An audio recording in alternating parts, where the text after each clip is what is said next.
Hello my friends, Wiggle here. Friday, the end of June.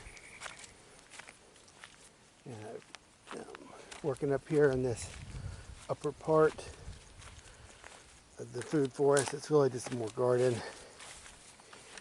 Well, first of all, I want to share a hard-earned experience.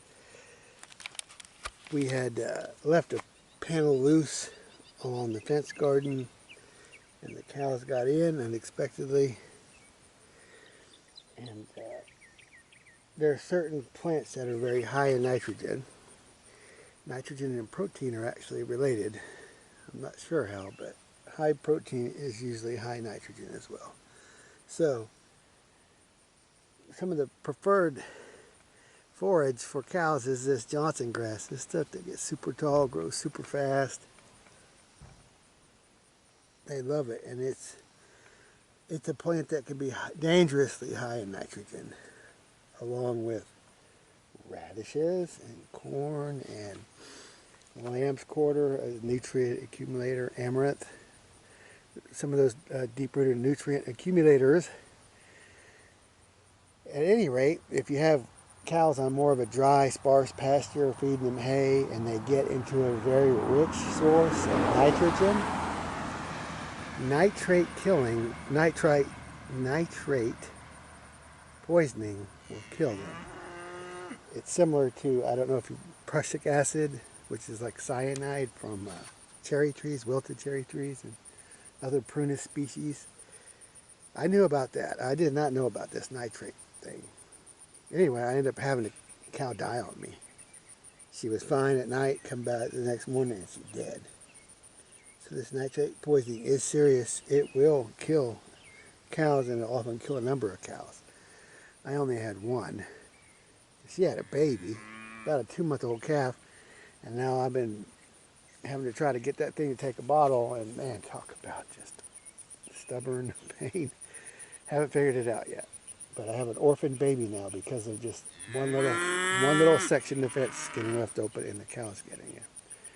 Now this is going to be a high nitrogen situation, but it's going to be over like 14 cows or whatever. So they will hopefully not get that nitrate poisoning. So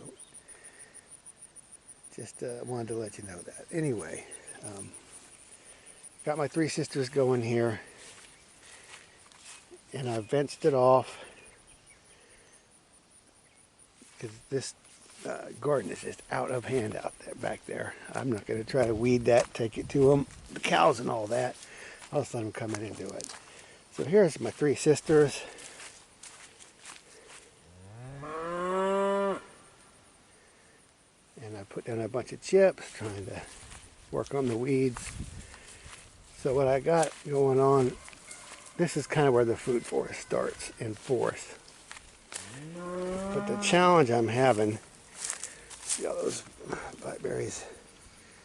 They're just down in the jungle, man. Just super weedy, chiggery, ticky.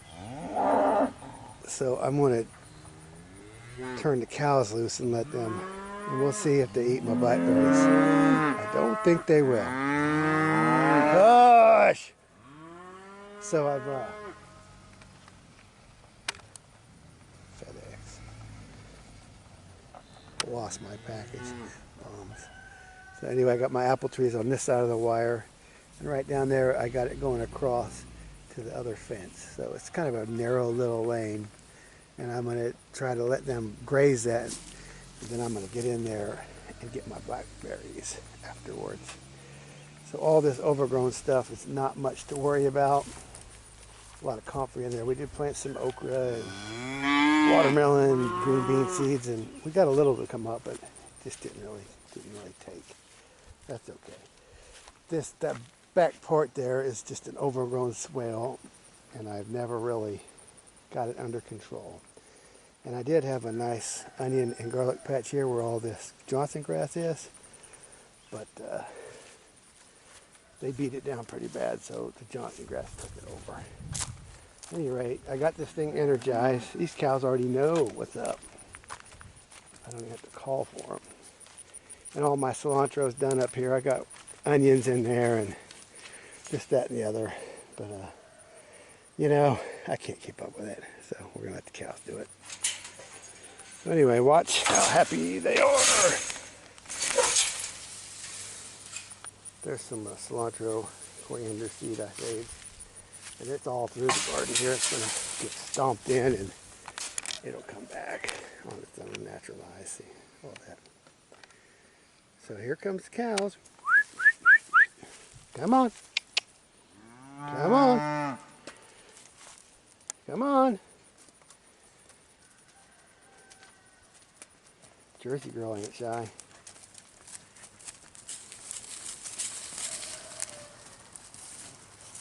Here they come.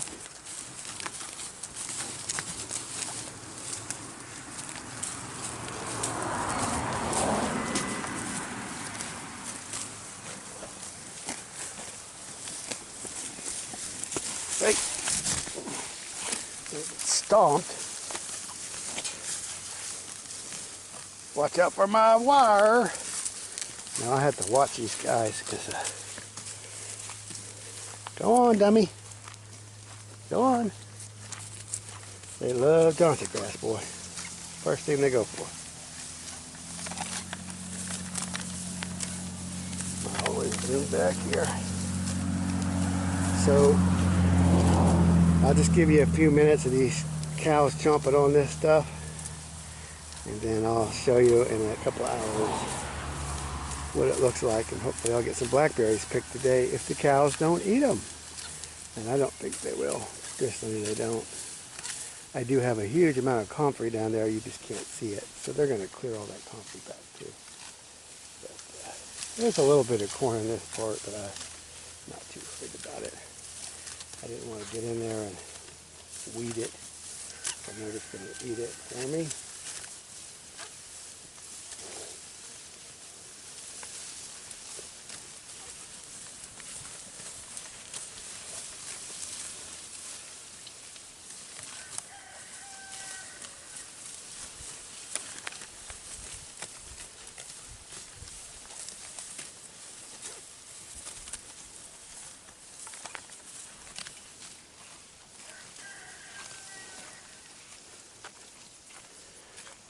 Shade.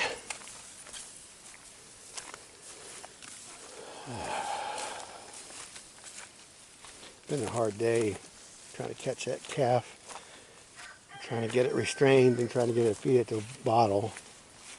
So I don't know what I'm going to do with that. It's pretty young. Problem. I need to sit. Tired. And it is humid, humid. Super humid there. Yeah.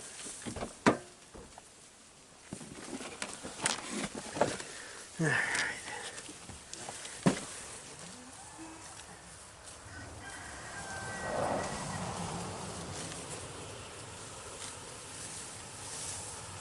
Have to be ready on a moment's notice to run them out.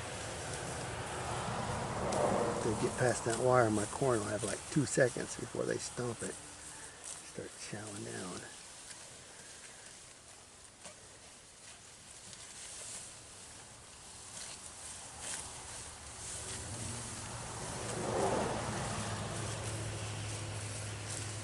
Johnson grass is interesting.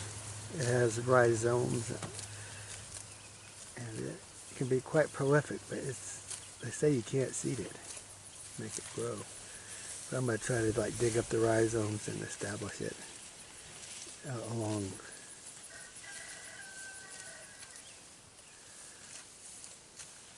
contour lines, the Silvo pasture situation. And I love it. It is super nutritious.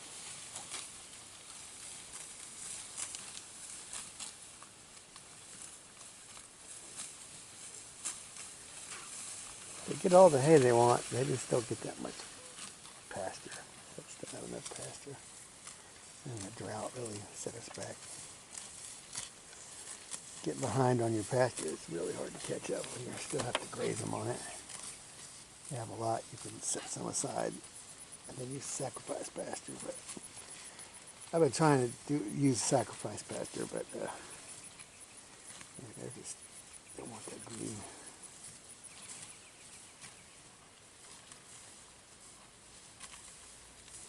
They're pretty hungry. It's hot.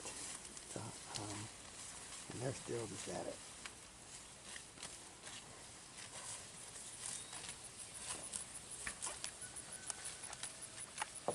Anyway, I'll give you some after shots.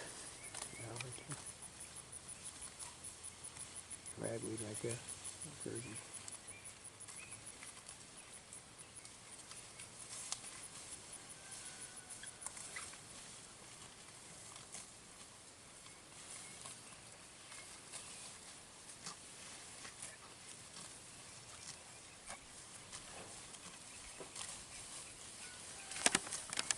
That's it for now.